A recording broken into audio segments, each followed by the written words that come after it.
আজকে আমরা আনাস সুন্নি টিভিতে প্রশ্ন উত্তরে বসেছি যে সর্বপ্রথম সালাম কবে থেকে চালু এবং কে কাকে দিয়েছিল, এই বিষয়ে আমি হুজুরের কাছে জানতে চাই। দূরের এবং কাছের যে যেখান থেকে আমাদের প্রোগ্রামটা দেখছেন প্রত্যেককে জানাই আসসালামু আলাইকুম ওয়া রাহমাতুল্লাহি ওয়া বারাকাতুহু। আজকের বিষয়বস্তু সালাম নিয়ে। সর্বপ্রথম সালাম দিয়েছেন বুখারী শরীফের সারা নি'মাতুল বারী খণ্ড নাম্বার 13 এবং পৃষ্ঠা নাম্বার 64, হাদিস নাম্বার 6227। খালাকাল্লাহু আদামা আলা সূরাতিহি। আল্লাহ রাব্বুল আলামিন নিজের সূরাতে আদম আলাইহিস সালামকে তৈরি করলেন। তুলুহু সিত্তুনা জিরাআন, এবং হযরতে আদম আলাইহিস সালামকে 60 হাত লম্বা তৈরি করেছিলেন। সুবহানাল্লাহ, 60 হাত। তুলুহু সিত্তুনা জিরাআন ফালাম্মা খালাকাহু মিনাল মালাইকাতি জুলুসিন ফাস্তামিউই। হযরতে আদম আলাইহিস সালামকে আল্লাহ রাব্বুল আলামিন বললেন, ফারিস্তারা যে বসে আছেন মজমুয়ায়, ওদেরকে গিয়ে সালাম করো। সুবহানাল্লাহ। এ দ্বারা আমরা বুঝতে পারলাম সর্বপ্রথম হযরতে আদম আলাইহিস সালাম জান্নাতের মধ্যে ফারিস্তাদেরকে সালাম দিয়েছিলেন। তার সঙ্গে এটাও আমরা জানতে পারলাম সালাম দেওয়াটা হযরতে আদম আলাইহিস সালামের একটি সুন্নাত আমল করা হয়, এবং উত্তর দেওয়াটা সর্বপ্রথম ফারিস্তারা দিয়েছিলেন, এটা ফারিস্তাদের সুন্নাত আমল করা হয়। আশা করি সর্বপ্রথম কে সালাম দিয়েছিলেন, কাকে দিয়েছিলেন, এটা আমরা বুঝতে পারলাম। আমার দ্বিতীয় প্রশ্ন হচ্ছে, কে সালাম দেওয়া কি, এবং একজন মুসলমান অপরজন মুসলমানের সঙ্গে সাক্ষাৎ হলে সালাম দেওয়া কি জরুরি? হুজুরের কাছে জানতে চাই। নাসাই শরীফ সাফা নাম্বার 368 এবং হাদিস নাম্বার 1935। হযরতে আবু হুরায়রা রাদিয়াল্লাহু তাআলা বর্ণনা করেন, অবশ্যই একজন মুসলমান আরেকজন মুসলমানের সঙ্গে দেখা হলে 6টি হক, তার মধ্যে একটি সালাম দেওয়া অবশ্যই জরুরি। কারণ এতে একজন মুসলমান আরেকজন মুসলমানের সহিত একটা মুহাব্বত তৈরি হয়। আর একজন মুসলমান আরেকজন মুসলমানের প্রতি যদি সম্পর্ক ভালো না থাকে, ওই ব্যক্তি জান্নাতে যেতে পারে না। আশা করি বিষয়টা বুঝতে পেরেছেন। মজমুয়ায় মানে সকলে একত্রিত গচ্ছিত হয়ে বসে আছি, এই অবস্থায় সবাইকে সালাম দিতে হবে না দিতে হবে না? ইমাম বাইহাক্কি রাহমাহুল্লাহ তার শাইবুল ইমান খণ্ড নাম্বার 6 পৃষ্ঠা নাম্বার 466, হাদিস নাম্বার 8922, হাদিসের রাবি হযরতে আলী রাদিয়াল্লাহু তাআলা আনহু। হযরতে আলী রাদিয়াল্লাহু তাআলা আনহু বর্ণনা করেন, কোন এবং মজমুয়া থেকেও একজন ব্যক্তি যদি সালামের উত্তর দেয়, তবুও সবারই জন্য ওটাই যথেষ্ট হবে, সবাইকে সালামের উত্তর দিতে হবে, এই রকম জরুরি নাই।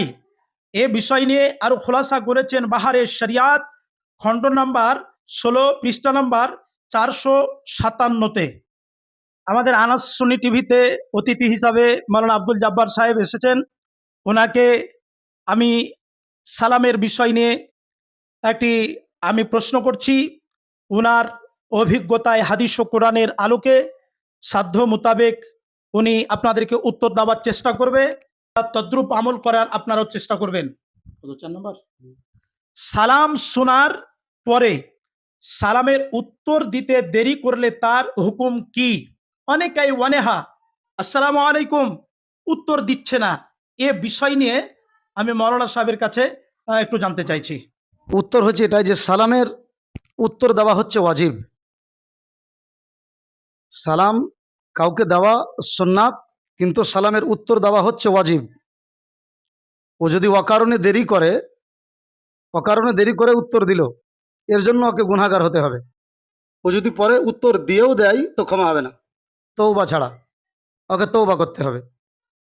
সুবহানাল্লাহ, সুবহানাল্লাহ। দুররে মুখতার খণ্ড নম্বর 9 পৃষ্ঠা নাম্বার 683 মধ্যে এটা বর্ণনা আছে। মসজিদে সালাম করার হুকুম কি, এই বিষয়ে হুজুরের কাছে আমি জানতে চাই। মসজিদে সালাম করার হুকুম কি? ইবাদতের মধ্যে যদি কেউ শামিল থাকে তো ওই অবস্থায় সালাম দিতে পারে না। যদি ইবাদতের মধ্যে সামিল না থাকে তাহলে ও সালাম দিতে পারে, আর ইবাদতের মধ্যে যদি সামিল থাকে, যদি সালাম দেয়, এটা মাকরু, ইবাদতের মধ্যেও সালাম দিতে পারে না। ফতোয়া রেজবিয়া খণ্ড নম্বর 22 পৃষ্ঠা নাম্বার হচ্ছে আপনার 564 মধ্যে এটা বর্ণিত হয়েছে। কি অবস্থায় সালাম দেওয়া এবং কোন কোন ব্যক্তিকে সালাম দেওয়া নিষিদ্ধ, হুজুরের কাছে আমি এটা জানতে চাই।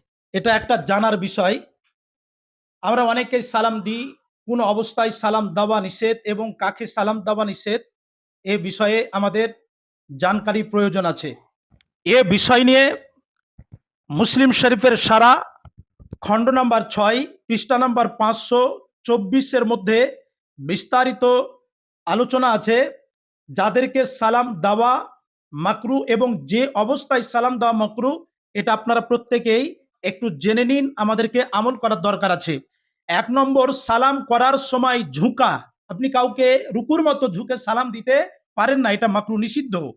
অপরিচিত মহিলাকে এবং গোসলখানায় তার সঙ্গে খাবার সময়, কোরআন তেলাওয়াতের সময়, জিকির করার সময়, তালবিয়া পড়ার সময়, হাদিস পড়ার সময়, খুতবার সময়, ওয়াজ করা ব্যক্তিকে এবং যারা শ্রবণ করবে তাদেরকে, ফিকাহ পড়ানো ব্যক্তিকে, ইলমে দ্বীন শিখার সময়, আজানের সময়, একামাতের সময়, পেশাব পায়খানার সময়, এই সব সময় সালাম করা হচ্ছে মাকরুহ অথবা নিষিদ্ধ। তবে অন্য বর্ণনায় এইরকমও পাওয়া যায়, উজু করা অবস্থায় সালাম দেওয়া এবং নেওয়া উভয়ই নিষিদ্ধ। আশা করি বিষয় সমূহগুলা বুঝতে পেরেছেন। মাওলানা মাইনুদ্দিন রেজভী সাহেব, তারপরে হাফেজ আজিজুল হক সাহেব, আমার ডান পার্শ্বে বসে আছেন জনাব মাওলানা আব্দুল জব্বার সাহেব। এই সালাম বিষয় নিয়ে আলোচনা পর্যালোচনায় আসার জন্য প্রত্যেককে শত শত মুবারকবাদ। আপনারাও আনাস সুন্নি টিভির সঙ্গে থাকুন এবং নতুন নতুন প্রোগ্রাম দেখুন। কারো কিছু জানার বিষয় থাকলে আপনারা কমেন্ট করে প্রশ্ন করতে পারেন। অবশ্যই সাধ্য মোতাবেক এই হুজুরেরা আপনাদেরকে উত্তর দেওয়ার চেষ্টা করবেন। ভালো থাকুন, সুস্থ থাকুন।